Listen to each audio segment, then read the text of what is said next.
वो कहते हैं उन्होंने विकास कराया, मैं तो कहती हूँ 10 साल चलिए आपके माफ कर दिया आपने जो भी विकास कराया। आते हैं यहाँ आते हैं मुंह दिखाने आते हैं, मुंह दिखाने आते हैं यहाँ पे। अगर ऐसे ही है तो शाहपुर में आके रहें, यहाँ के गांव में जाके रहें, जवनिया में जाके रात बिता। 10 साल से यहाँ के विधायक हैं, 10 साल से वो विधायक रहे, उससे पहले उनके पिताजी, उससे पहले उनके दादाजी। और तब भी शाहपुर इतना पिछड़ा हुआ है। क्यों? वो कितने % महिलाओं को टिकट मिलने वाला है? 40 महिलाओं का 40 मतलब 243 में 40 महिलाओं को टिकट मिलेगा। ये बहुत बड़ी बात है। जी जी जी, मतलब बहुत कम चुनाव नहीं जीत पाती हैं, हार जाती हैं, उसके बाद क्या फिर तो वापस? नहीं नहीं, ऐसा कुछ नहीं है। देखिए मैंने बोला ना, मैं सोसाइटी के लिए ही काम करती हूँ। और केवल बेंगलोर प्रदेश है तो यहाँ पे बहुत ज़्यादा जाति, भ्रष्टाचार, पैसा देकर ये सब चलता है, तो जटिल है। लेकिन ऐसा नहीं है कि हम लोग यहाँ पे नहीं करा। उससे पहले उनके दादा और उनके पिताजी ने क्या विकास करा? नाली गली बनाना तो बेस, और खुद एसी में और पटना में रह रहे हैं, क्या क्या विकास करा उन्होंने? बताते तब समझ आता है उन्हें। आप मतलब माननीय विधायक जी हैं, उनके लिए मैं ये बात बोल रही हूँ कि आप पटना से आकर यहाँ सैर करके जाते हैं, यहाँ के बेसिक इंफ्रास्ट्रक्चर जो प्रोवाइड आपके बाप दादा को कर देना चाहिए था, आप आज भी उसका नाम ले रहे हैं। 2025 विधानसभा चुनाव के तारीख का लोग इंतज़ार कर रहे थे। धीरे धीरे वो दिन नज़दीक आ रहा है, क्योंकि सितंबर महीना चल रहा है। सितंबर के बाद जैसे ही अक्टूबर आएगा, उसके बाद से आपको पता चल जाएगा कि चुनाव आयोग बता देगा कि इतने तारीख से मतदान डाले जाएंगे, कितने चरण में होगा ये तो चुनाव आयोग जब ऐलान करेगा उसके बाद पता चलेगा। एक जनसुराज की सदस्य हमारे साथ बैठी हुई हैं, संभावित प्रत्याशी भी हैं शाहपुर विधानसभा से, सुनीता दुबे मिश्रा जी। चलिए मैं इनसे सीधे जुड़ता हूँ। IBN 7 भारत में आपका स्वागत है। धन्यवाद कृष्णा जी, और आपके सभी श्रोताओं को मेरा नमस्कार।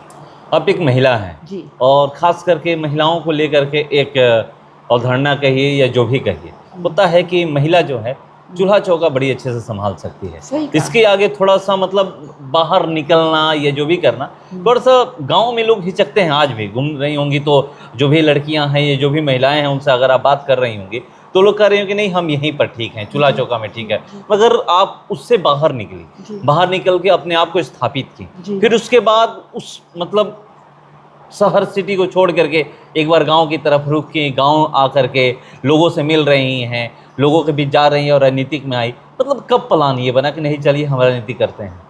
तो सबसे पहले तो मैं चूल्हा चौका की बात बताती हूँ। चूल्हा चौका ये एक पुरानी धारणा है उस समय की, और अभी भी बिहार क्योंकि उस समय में ही है, पिछड़ा हुआ है, 30-35 साल पुराना है, इस यहाँ की सोच है, इसलिए अभी यहाँ पे वही धारणा है।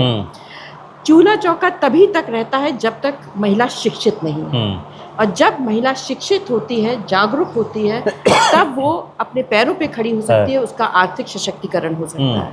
तब वो चूल्हा चौका के साथ आर्थिक योगदान भी कर सकती है, नौकरी भी कर सकती है, अपने पैरों पे खड़ी भी हो सकती है, और बहुत कुछ कर सकती है। राजनीति तो एक चीज़, बड़ी से बड़ी दुनिया में चीज़ कर सकती है।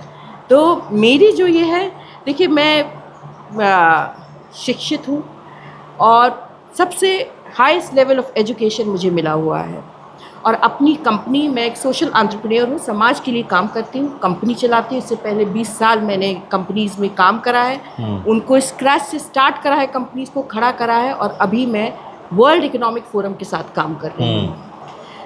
क्योंकि मैं एक सोशल एंटरप्रेन्योर हूँ, समाज के लिए काम करती हूँ, बिजनेस भी मेरा समाज के लिए, उत्थान के लिए काम करता है, तो मुझे लगा कि बिहार जैसी पिछड़ी हुई स्टेट में अगर ऐसा कुछ काम हो रहा है, एक ऐसी परिकल्पना, एक विजन के साथ यदि प्रशांत किशोर जी हैं, तो मैं उनके साथ जुड़ने आई हूँ, आगे से आगे काम करना चाहूँगी। और ये मेरे लिए एक अपॉर्चुनिटी है, क्योंकि मेरा पूरे भारत में, विदेश में भी काम चलता है केवल उत्थान के लिए, मानव उत्थान के लिए। तो मैंने सोचा कि ये जो जगह है बिहार, जो कि एक चैलेंज है हम लोगों के लिए, विनय कृष्ण मिश्रा के साथ मैं एक टीम बन के आई हूँ, और मैं इसलिए यहाँ पे। एक सवाल ये है कि गांव में भी आप जा रही हैं, आप खुद को तो बता दें कि हम कैसे निकल करके कहाँ तक पहुँचे हैं, कैसे काम आप कर रहे हैं ये बताएं। मगर गांव में जा रही होंगी, महिलाओं से मिल रही होंगी, लड़कियों से मिल रही होंगी जो अभी पढ़ाई कर रही हैं, चाहे 8, 9, 10, 11, 12 में जो पढ़ाई कर रही हैं, ग्रेजुएशन कर रही हैं, उनसे आप मिल रही होंगी।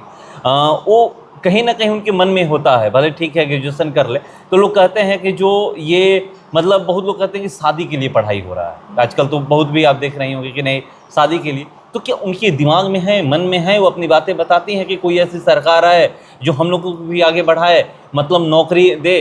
क्योंकि कहते हैं मुख्यमंत्री नीतीश कुमार कहते हैं हम तो 35% हर विभाग में आरक्षण दे चुके हैं। देखिए, आरक्षण अगर दिया है तो काबिलियत भी तो एक चीज़ होती है। इतनी महिलाएं होनी भी तो चाहिए कि उनको वो आरक्षण मिले और उसका वो यूटिलाइज कर सकते हैं, उस आरक्षण के बेसिस पे उन्हें कुछ नौकरी मिले। जहाँ तक आपने बात बोली है, ये जो मानसिकता है कि शादी के लिए पढ़ाई कर रही हैं, ये इसलिए है क्योंकि पिछले 30-35 साल में, 40 साल में, बहुत वर्षों में बिहार में पढ़ाई पे, शिक्षा पे कोई भी काम नहीं करा गया है। अगर माँ बाप ही अशिक्षित हैं तो उनको शिक्षा की कैसे उसकी वैल्यू का समझ आएगा? और ये तो संस्कार, ये तो बातें होती हैं जो बच्चों में जाती हैं। तो अब तो पढ़ा रहे हैं ना, भेज रहे हैं, स्कूल भेज रहे हैं, कॉलेज भेज रहे हैं, लेकिन पढ़ा क्यों नहीं? आपने खुद ही तो बोला। नहीं, लोगों के मन में है, आज भी है कि मतलब जो कि पढ़ लिख जाओ।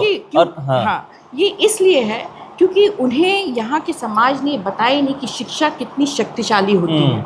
इससे आप पूरा अपना आर्थिक सशक्तिकरण कर सकते हैं, पैसा कमा सकते हैं, आप खुद इतने योग्य बन सकते हैं कि शादी करना ही एक आपका ध्येय नहीं रहेगा। फिर आपको अपना पर्सनल ग्रोथ, अपना आगे बढ़ना भी एक काम, एक माइलस्टोन हो जाता है। तो ये जो मैं सवाल इसलिए कि आप भी जानती हैं, शहर में आप रहकर आई हैं, शहर में जानती हैं कि हर घर में जैसे पुरुष ऑफिस जाते हैं उस तरह महिला भी ऑफिस जाती हैं। मतलब 2-4% लोग होंगे जो घर में रहते हैं, मगर उसका उल्टा गांव में है।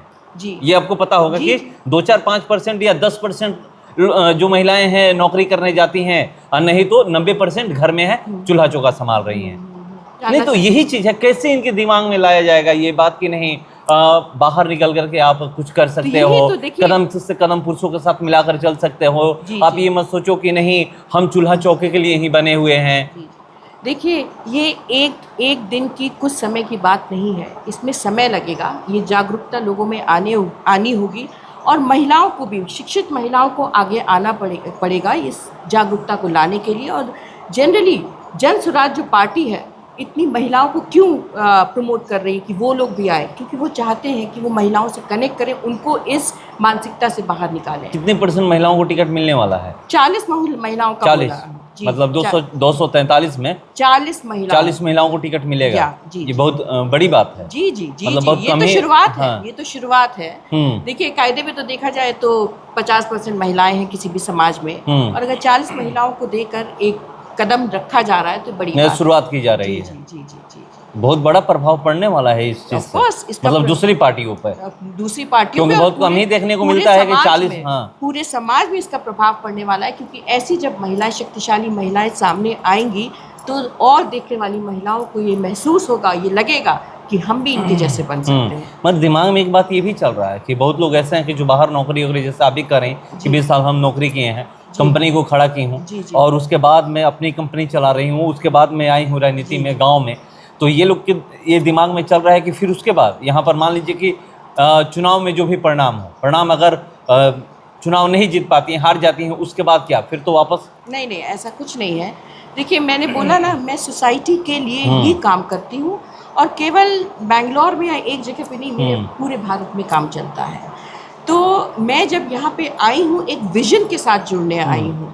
मैं यहाँ पे केवल MLA का चुनाव लड़ने नहीं आई हूँ, मैं यहाँ पे मानवता के पॉइंट ऑफ व्यू से लोगों के लिए काम करने आई हूँ।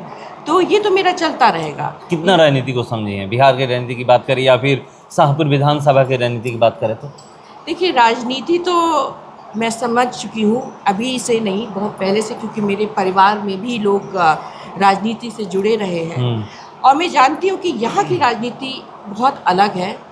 इसमें क्योंकि ये पिछड़ा हुआ प्रदेश है, तो यहाँ पे बहुत ज़्यादा जाति, भ्रष्टाचार, पैसा देकर ये सब चलता है। तो जटिल है, लेकिन ऐसा नहीं है कि हम लोग यहाँ पे कुछ कर नहीं पाएंगे। बस थोड़ा सा हम लोग को ज़्यादा मेहनत करना है, लोगों में जाकर समझा पा रही हैं। क्यों नहीं समझा पा रहे हैं? और लोग समझ रहे हैं, और लोग आके जुड़ते हैं जो हम लोगों के साथ, वो इसीलिए तो जुड़ रहे हैं क्योंकि उन्हें समझ आ रहा है। मतलब जनता समझ रही है। हाँ जी, समझ। देखिए, अपना फायदा, जन स्वराज पार्टी अलग बात है कि पार्टी को समझना, सबसे पहले खुद को समझाना होता है। तो सुनिए, अपना फायदा किसको नहीं समझ आता है? अगर किसी को पता चलेगा कि वो गरीबी से बाहर निकल सकता है तो क्यों नहीं कोई जुड़ेगा?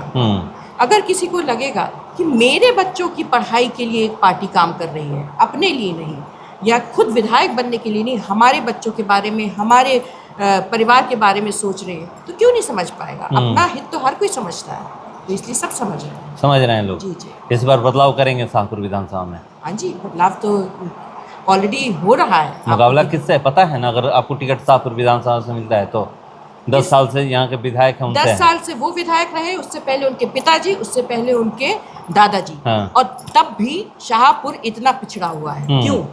वो कहते हैं उन्होंने विकास कराया, मैं तो कहती हूँ 10 साल चलिए आपके माफ़ कर दिया आपने, जो भी विकास कराया नहीं करा। उससे पहले उनके दादा और उनके पिताजी ने क्या विकास करा? नाली गली बनाना तो बेसिक इंफ्रास्ट्रक्चर है। विकास का मतलब जानते हैं कि जीडीपी ग्रोथ क्या है? आपके यहाँ का पर कैपिटा इनकम क्या है?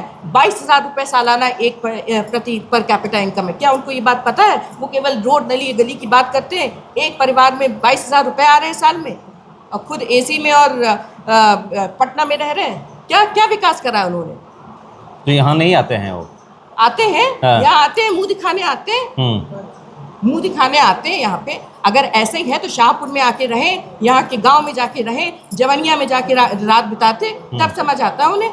आप मतलब माननीय विधायक जी हैं, उनके लिए मैं ये बात बोल रही हूँ कि आप पटना से आकर यहाँ सैर करके जाते हैं, यहाँ के गांव में एक परिवार की पर कैपिटा इनकम आपको शायद मालूम होगी 22,000 रुपये है सालाना, और आप कहते हैं सालाना 22,000 रुपये? हाँ, सालाना 22,000। उसको मान लीजिए कि मतलब महीने में अगर जी डिवाइड किया जाए तो कितना होगा? सही कह रहे हैं, 80 रुपये प्रतिदिन से कम की है एक आदमी की इनकम। अब विकास वो होता है जब परिवार में खुशहाली होती है, यहाँ पे शिक्षित लोग, इसमें क्या पढ़ाएगा क्या खाएगा आदमी? आप इसको विकास कहते हैं? बेसिक इंफ्रास्ट्रक्चर जो प्रोवाइड आपके बाप दादा को कर देना चाहिए था, आप आज भी उसका नाम ले रहे हैं। बता दीजिएगा, ये अगर सुन रहे हो तो कृपया करके सुने और इसको ध्यान में रखें। तो देखिए, बता रही है कि ध्यान में रखें, और विधायक जी को लेकर के कि जो यहाँ पर जो लोगों की इनकम है क्या है, मतलब प्रतिदिन का जोड़िएगा तो 80 रुपये की 84 रुपया हो रहा है, क्योंकि 22,000 सालाना बता रही है कि पर कैपिटा इनकम जो है सालाना है। तो इसी से आप अंदाजा लगा लीजिए। और कह रही है कि विकास नाली गली और रोड बनाना नहीं होता है। तो चलिए देखते हैं कि क्या होता है इस बार शाहपुर विधानसभा में। फिलहाल इसको इतना ही, बने रहिए हमारे साथ। नमस्कार।